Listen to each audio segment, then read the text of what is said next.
Everybody's been talking about Ohio State's Marvin Harrison Jr., who was draft eligible in the 2024 NFL Draft as the next great receiver. And there's no doubt about it that Harrison is going to be a stud at the next level. But him being the next great receiver, that may be BS. We may not have to even wait that long for the next great receiver to enter the NFL. He may be coming into the league in 2023, and his name is Quentin Johnston. The TCU receiver is putting out highlight film plays week after week and is virtually unguardable at the college level. With college stardom comes comparisons with already established NFL players, and for Quentin, the hype about him is surrounded by comparisons to San Francisco wide receiver Deebo Samuel. But if you stick around for the entire video, I'm going to tell you how he actually compares to another legendary receiver. But before we get into all that, please click the subscribe button below to help our new channel grow, and then also hit that bell icon so you can get updated every time we put out a new video. Now, just a quick bit about Johnston if you don't know much about him. Quintin Johnston was born on September 6, 2001, just days before 9/11, and raised in Temple, Texas. At the end of his high school career, Quentin was a national top 10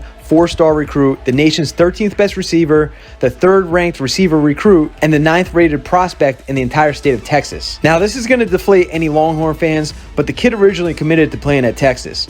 But once Texas got rid of the wide receiver coach Drew Mehringer, he changed his mind and committed to TCU. TCU quietly had a decent run at wide receivers in the past few years, with both Josh Doctson and Jalen Reagor going in the first round. Now, so far, neither really panned out in the pros, but don't expect the same to be said for Johnston. Johnston actually started for the Horned Frogs as a true freshman and hauled in 22 catches for a team-high 487 yards and 2 touchdowns. He got a first-team All Big 12 nomination in 2021 after an honorable mention for All Big 12 in 2020. In his sophomore year, he led TCU in receiving yards with 87.9 receiving yards per game over the first 7 games before an injury prematurely ended his season. But in 2022, Johnston is not only the best receiver in the Big 12, he's the best wide receiver in the entire country, and he helped TCU get to the football playoffs. Everyone loves making comparisons of college players to NFL players, and the one I'm seeing all over the place for Johnston is Deebo Samuel. And I can see that because Deebo has been in the top 5 in YAC over the past few seasons. Johnston with the ball in his hands is almost as elusive as Samuel.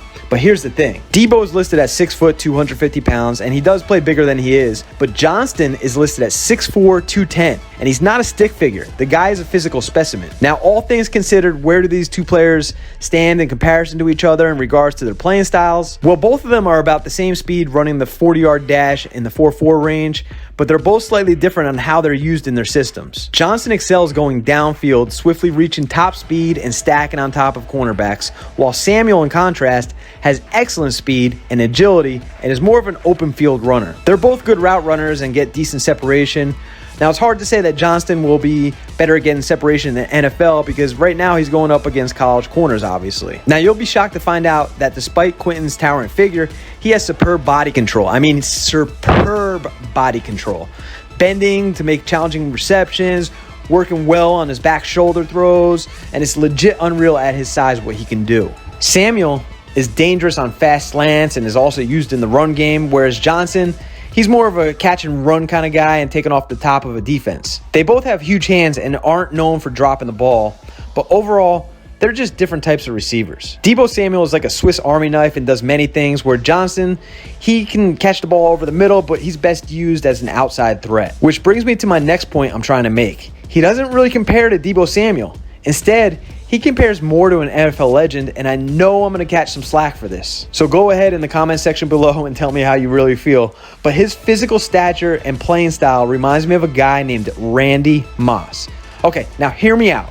I'm not saying he's going to be quite as good as Randy Moss. I mean, Randy Moss is a top 5 receiver to ever play this game in most people's book.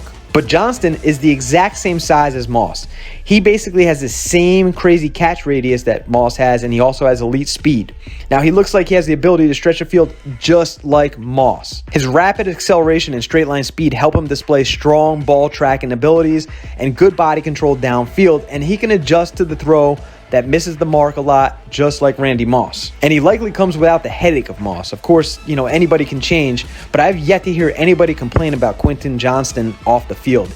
He seems mature, and his teammates do love him. But here's the thing about Johnston. I believe he's actually going to be much more physical at the next level than Randy Moss was.